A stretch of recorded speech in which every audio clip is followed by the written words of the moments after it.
하세요. 30대 부산 사는 여자입니다.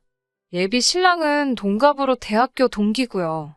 운명 같은 우연이 반복되며 만난 사이라서 영화 같은 결혼 생활을 만들어 나갈 줄 알았어요. 그런데 예비 신랑의 말도 안 되는 요구로 결국 파혼했습니다. 예비 신랑과 저는 모 대학교 경영학과를 졸업했어요. 예비 신랑이 편입으로 저희 학교에 들어왔기 때문에 처음엔 친하지 않았어요. 그런데 예비 신랑은 바로 군대에 다녀왔고 저는 어학연수를 다녀오면서 복학 시기가 겹치게 되었습니다. 대부분의 다른 친구들은 이미 졸업한 상황이었기 때문에 자의반 타의반으로 저희는 친하게 지내게 되었습니다. 저는 졸업 전 취업이 된 반면 예비 신랑은 갑자기 공무원 준비를 하겠다며 모든 친구들과 연락을 끊어버리더군요.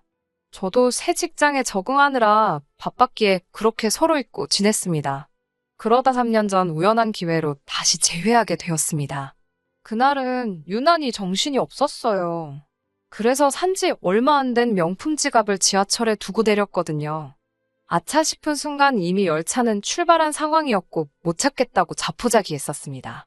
그런데 일주일 뒤 경찰서에서 지갑 찾으러 오라고 연락을 받았습니다. 그리고 그 안에는 연락 달라는 메모가 있었어요. 감사 인사라도 해야겠다 싶어서 연락을 했는데 그게 바로 예비 신랑이었습니다.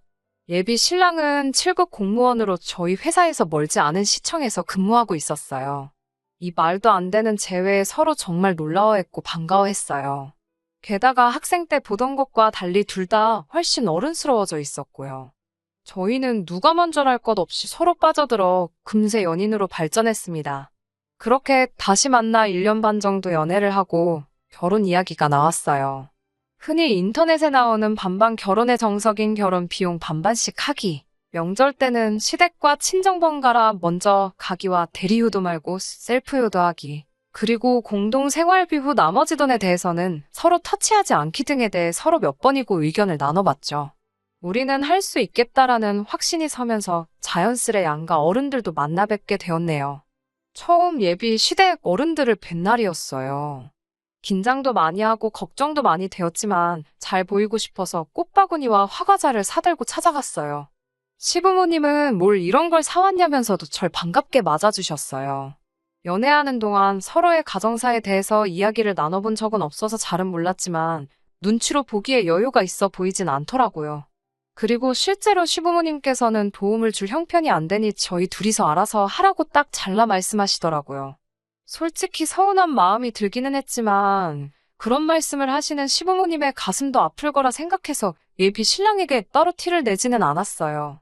반면에 저희 부모님은 너희 둘이 모은 돈으로 찾아도 경기도 전세도 찾기 힘들지 않겠냐며 굳이 부모가 능력이 되는데 자식들이 고생하며 시작할 필요는 없다고 하시더라고요. 그러면서 서울에 작은 아파트 한 채를 사주신다고 하셨어요. 저는 부모님께 그렇게 신세를 지고 싶지는 않아서 싫다고 했는데 예비 신랑은 너무 좋다며 감사하다고 난리더라고요. 게다가 저 몰래 예비 신랑이 저희 부모님한테 연락해서는 처가집에서 집을 사주신다고 해도 제가 시댁에 할 도리는 해야 한다고 하더래요. 이 말을 전에 듣고 나선 한동안 벙쪄 있었던 것 같아요. 결국 며칠의 고민 끝에 예비 신랑에게 왜 그런 소리를 했냐고 따져 물었어요.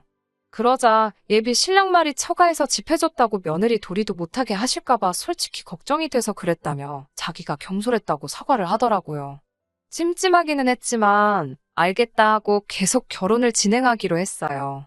저희 부모님의 도움으로 집 문제가 해결되고 나니 생각보다 결혼 비용이 엄청 많이 남게 되더라고요.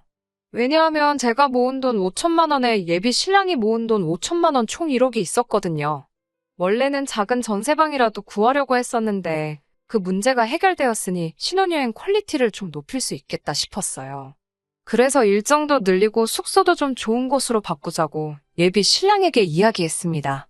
그런데 예비 신랑이 업그레이드를 하지 말자고 하더라고요. 제가 왜 그러냐고 물으니까 어차피 우리 집 문제 해결되었으니까 자기가 모은 돈은 1,000만 원만 빼고 전부 다 시댁에 드리겠다는 거예요.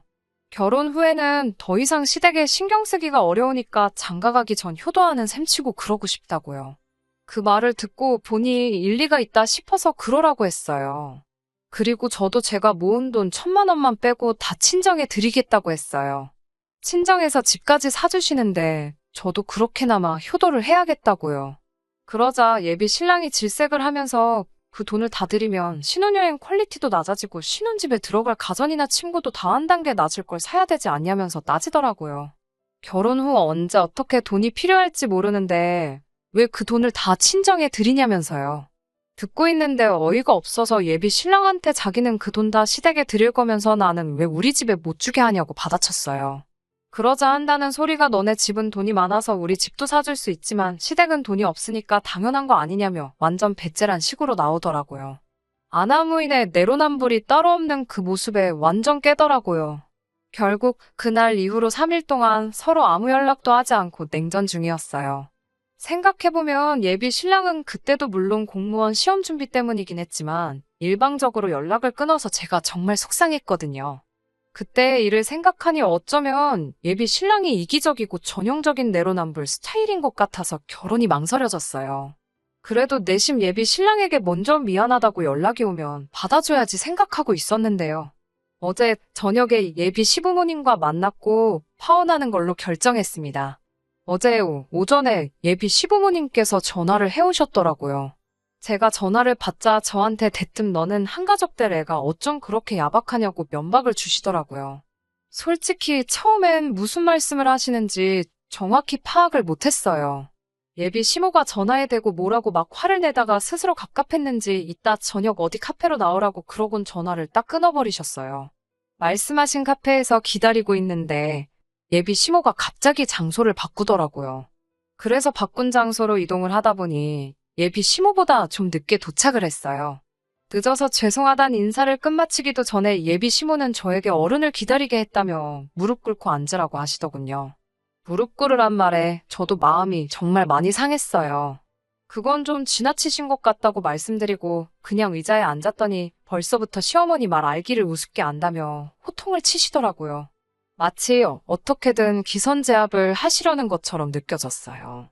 여러 가지 말씀을 하셨지만 결론은 예비 신랑이 결혼 자금으로 모아둔 돈에서 1,000만 원을 제외하고 나머지는 시댁에 주는 걸 반대하지 말아라. 그리고 네가 모은 결혼 자금은 니네 친정에 주지 말고 신혼여행을 비롯한 앞으로 부부 생활에 필요할 때 쓰라고 하시더군요. 그건 경우가 아니지 않냐고 묻자 어른이 시킨 거니까 어른 말대로 하면 된다고 하시더라고요. 옛말에 어른 말 틀린 거 없다고 하지 않냐면서요. 어른이 시키면 네 하고 받아들이면 모든 일이 행복하게 해결되는데 왜 말끝마다 말대꾸를 하냐고 하시더군요. 그 순간 알게 되었습니다. 단순히 예비 신랑이 이상한 게 아니라 예비 시어머니를 닮은 거구나라는 생각이 퍼뜩 들더라고요. 만약에 제가 예비 신랑과 결혼을 해서 아이를 낳으면 아이가 저렇게 자랄 수도 있겠구나 생각하니 결혼하면 안 되겠다라는 결론이 내려졌어요.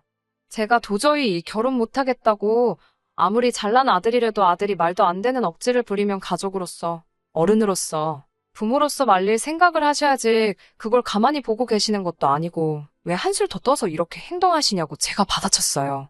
그러자 저한테 이욕저욕을 퍼부으시면서 함부로 말씀하시더라고요. 되바라졌다면서 시부모 잡아뜨리고 남편 잡아먹을 여자라며 악담을 서슴지 않으셨어요. 대꾸하기도 싫고 상종도 하기 싫어서 아무 대꾸도 안 하고 자리에서 일어나니 기어이 저희 부모님까지 들먹거리더라고요.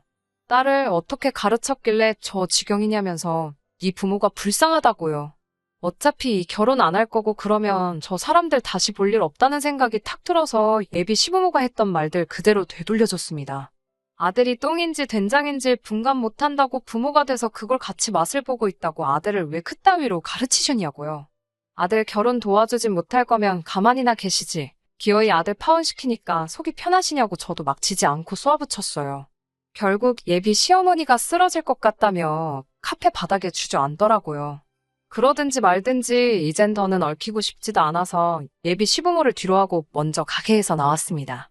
솔직히 처음엔 속 시원하다 생각했는데 했던 말을 그대로 돌려줬다 생각하니 결국 똑같은 사람 된 것 같아 찝찝해서 잠도 잘 안 오네요. 주변 사람들이 왜 파혼했냐고 물어오면 이걸 어디까지 이야기해야 하나 싶고 벌써부터 골치가 아프네요. 그래도 이혼보다는 파혼이 나으니까 그걸로 위로 삼고 술이나 한잔 해야겠습니다. 들어주셔서 감사합니다.